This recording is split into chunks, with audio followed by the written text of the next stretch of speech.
Alrighty, what is going on, y'all? Welcome to another episode of the podcast. Happy Sunday. I hope you guys are doing well. It's super gloomy, super cold out, so I'm staying inside.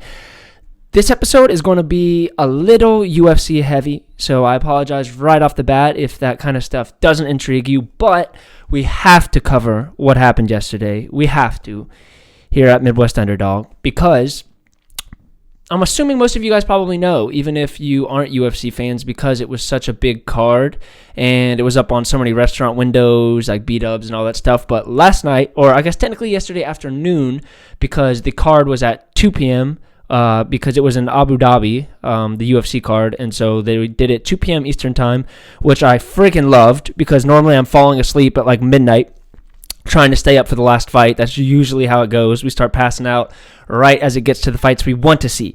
So yesterday it started at 2, which was amazing. I loved that. The card was super stacked. I'm not going to go over the whole thing. I didn't put any notes in front of me, so I'm just going off of what I remember. But we'll start off first with Khabib versus Justin Gaethje. What a fight, dude. I did not make an official prediction. Unofficially, I had predicted that Khabib was going to win by submission, but later in the fight, like 4th round, he ended up getting the 2nd round submission on Justin Gaethje, and man, it was a completely dominant fight. Completely dominant fight. Justin Gaethje didn't really have any success other than the leg kicks. Other than that, he got manhandled just like every single opponent of Khabib's. And right after the fight, and this is what I really wanted to talk about, he ended up retiring. He retired at 29-0. I thought it was a huge bummer. I didn't see it coming at all. And the reason why I didn't see it coming is because they've been hinting, Khabib, his camp, Dana, all these different people have been hinting for the past like year now that Khabib is going to end up fighting George St. Pierre, GSP, who is widely considered the greatest of all time. He's supposed to fight him for his retirement fight, and should he have won that, it would have left the sport at 30-0, a perfect 30-0, which is amazing. He ends up ending it at 29-0, not quite the cool ending that we would have hoped for, fighting, the best of all time, George St. Pierre. But you can't blame him. The dude lost his dad a couple months ago, and if you guys don't know much about Khabib, he's the dude who beat Conor McGregor. You probably know him as that regard. But he was very close with his dad, and his dad was his head coach. And he lost his dad due to complications from COVID-19 earlier in the year, and he basically said in his post-fight interview in the Octagon that he was not even going to take this fight with Justin Gaethje. But after speaking with his family for a few days, he decided, I'm going to take it, but this is the last one because he doesn't want to fight without his dad, which is totally understandable and respectable. And it was his dad's dream to see him retire as champ and all that stuff. So really, really crazy moment. And you see Khabib always stoic. You don't really see him express emotion in any real, strong way. And this was the first time you saw him break down and crying in the Octagon after he beat Justin. And Justin come over and is patting him on the back, and, they hug it out. It's just a crazy, crazy moment, and one of the moments we really watch UFC for. It reminds you of what's so cool about the sport beyond just, the fighting. Their stories and what they're fighting for, and just all that stuff behind it really is what gets me so interested in, to this day, staying so interested in the sport. But Khabib won. I think it was 2nd round submission, and then he retired. Super sad about that. Wanted to see the GSP fight. I think that would have been one of the best fights of all time. Alas, it's not going to happen. Happy retirement to Khabib. He deserves it. Pound for pound GOAT, 100%. I don't know if he's on the pound for pound rankings as number 1, but I bet you by Tuesday he will be the pound for pound fighter in the world, which is so deserved. I'm such a big fan. But that was the main event. The co-main event, let's see. What did we have for the co-main event? It was a Robert Whittaker and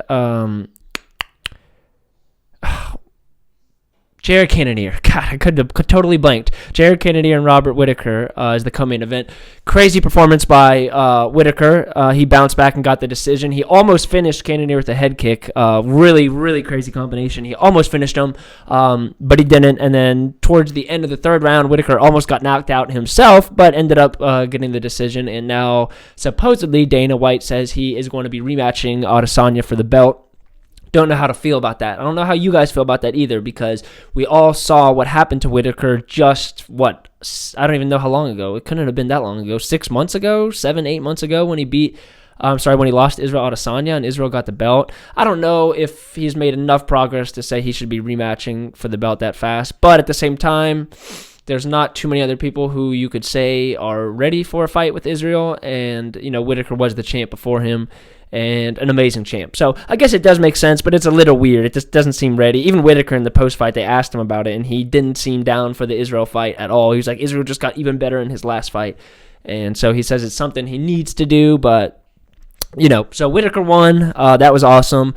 There was a lot of finishes on this card. Lauren Murphy choked out her opponent. Walt Harris got TKO'd by Alexander Volkov. That made me really sad. You guys know Walt Harris' story. He lost his stepdaughter, earlier this year. And so this is his second fight back from that, tragic circumstance. And, props to him, obviously, just for being able to get into the octagon and return to his work. But it just sucks because we saw him get finished again twice in a row. So I feel for Walt Harris, man. His 2020 has just not been his friend. It's not been a good year. And I don't know, man. I was hoping to see him get a win. It didn't happen. Alexander Volkov teep kicked him in the solar plexus and just, knocked the wind out of him. And then from there, it was over. What other fights happened? I missed most of the prelims. I went back and watched them, but a lot of finishes, a lot of knockouts, and there was, who else? Oliveira fought, and he submitted his opponent, and there was one other. What was the headliner? Oh, Stefan Struve and Tai Tuivasa. Tai Tuivasa knocked out Stefan Struve. I'm assuming that was his last fight, Struve's, because he was going to retire, and then he came back, I guess, for this last one. But overall, fire card. I tried to watch it for free, but the websites weren't working, so I just caved and bought it, which is not what I normally do, but I couldn't miss this card. Could not miss the Khabib fight. I know a lot of people had their money on Justin Gaethje. Not a wise choice. I don't know what y'all were thinking. Khabib is Khabib. It's that simple. So I don't know what y'all were thinking with Justin Gaethje. I mean, he had a puncher's chance, but that's all he had. And Khabib ate his shots, man. It blew my mind. Khabib just... No one's wobbled him. Nobody has even drawn blood from him in the octagon. I don't think anyone... Well, maybe he's gotten taken down once or twice. But, I mean, dude, just complete domination for his entire career. So, Khabib, congrats on your retirement.